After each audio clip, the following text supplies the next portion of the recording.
Just bought this board on eBay. I don't know why I bought it. I just, what the hell. I've never owned one of these. This is a Midway Mona board. This particular game is called Arch Rivals. Other games were also run on this. Most notably is Xenophobe. So I'm going to build up a test thing for this. Initial examination, it looks like all of the chips are there. We do have a problem, missing capacitor and a broken capacitor. And then this is also a third capacitor here that's the same value as these other two guys. And I think I'll just replace those to start with, all three of them. And then I'm going to straighten some pins out. We got some bent pins going on. And then I've got my universal test harness that I can attach to this and try to get it up and running just to see if it'll boot. So let me replace those caps, and if I feel up to it, I'll try to test this board. So I've got the board hooked up to my universal harness, and you'll notice that the wire is really long. I mean, it's so long, it's just kind of coiled up like a snake, like a rattlesnake sliding across the ground or something. But so I've got video, but nothing's happening, and I've got my power supply maxed out. It's 3.18 at the power supply, but it's only 4.6 at the board, so the voltage probably isn't high enough. And that's the reason I commented on this very long wire. There's probably, there's a volt and a half, 1.6 volts, something like that, loss across that line. So board's not getting what it needs to run. Some of the circuitry must be working. I've got an image that's stable. Sync circuit's working, clock's working. Yeah, there's probably some other chips in there that would need a little bit more voltage. So I won't be able to fully test this until I resolve the power. I need to get the voltage up on the CPU board. Well, that's it for this video. It's kind of late in the evening anyway, but I just wanted to test the board if I could. I'm going to have to make a better adapter than this.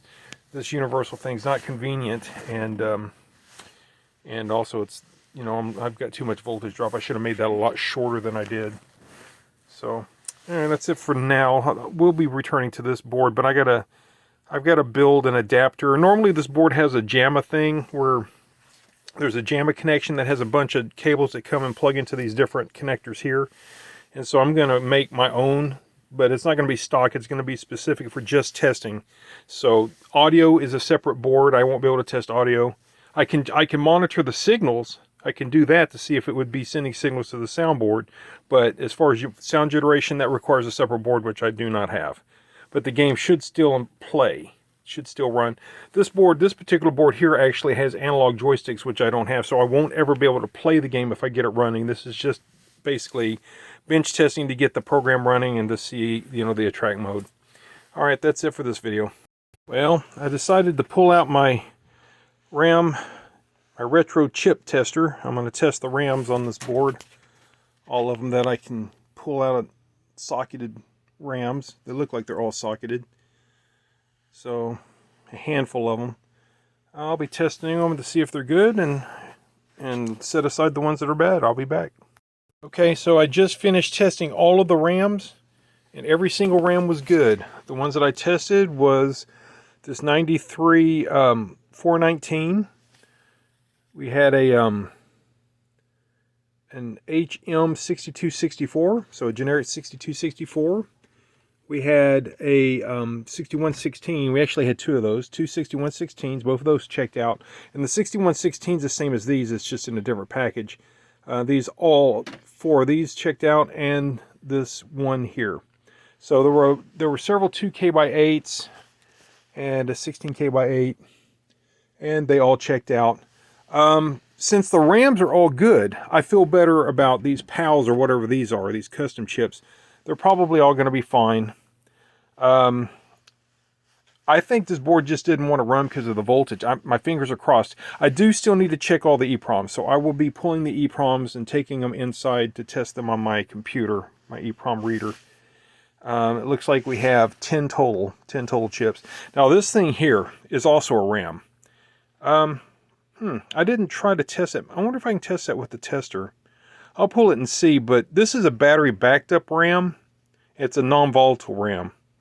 So I don't know if that can be tested. Probably not. The battery on this is going to be dead because the date stamp on this thing was 1989 or something like that. So 30 years old, no problem, whatever it is. It's, yeah, over 30 years old, isn't it? So, yeah, that thing right there is going to be bad. I'm going to have to, I hope that it still works as a RAM.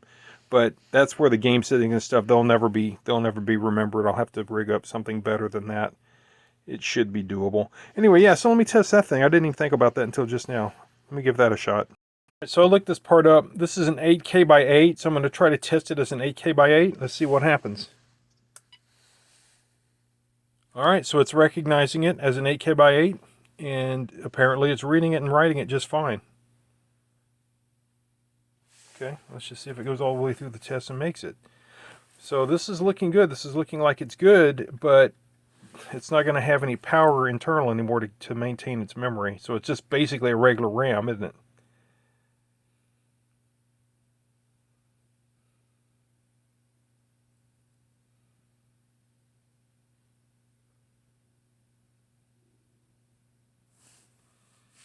It's going through the test still. Okay. So, test passed, so that chip is good. I'll put it back in the board. It just occurred to me that since I've upgraded this, it's supposed to be able to read EPROMs. So, let's see. These are 27512s. Let me see if I can set this up to read the EPROM. Let me see if I can find 27512 to where I can read these, get the checksum, and then I can go inside and look it up online to see if they're all correct. 27512. So let's see how this works. Let's read it. Okay. Wow, that's really kind of slow, kind of surprising. Unless it's doing more than just reading the binary, maybe it's testing it multiple times. I'm not sure. Okay, so that's the checksum. That's a CRC32. I think the last 4 digits is all I really need. So I'm going to write down all of the checksum, the last 4 digits of the checksums, all the chips that I know what the part numbers are, and then I'll go check on it online. Okay, so I just got through finishing reading all the EPROMs. These are all the 27512 EPROM codes and their chip locations, and here's all the checksums for the larger EPROMs. These, according to the schematic, should be 1 megabyte EPROMs. 1 megabit, I mean, so 128K by 8 is what they are. And I had 2 different algorithms to read a 128K by 8, so I read both of them. It's probably this one. This is probably the correct one, 27C1001. So I will look online to see if I can find the checksums for these ROMs. Interesting that these are background graphics, I guess, and it's got Rev 1 on the EPROMs and program ROMs and other, I'm not sure what the other ones are, but program ROMs for sure, or say Rev 2 on them. Oh, actually 11D and 12D are Rev 1 too. These 2 guys are Rev 1, these are Rev 2, so I'll make a note here that these 2 are Rev 1. Alright, that's it for now.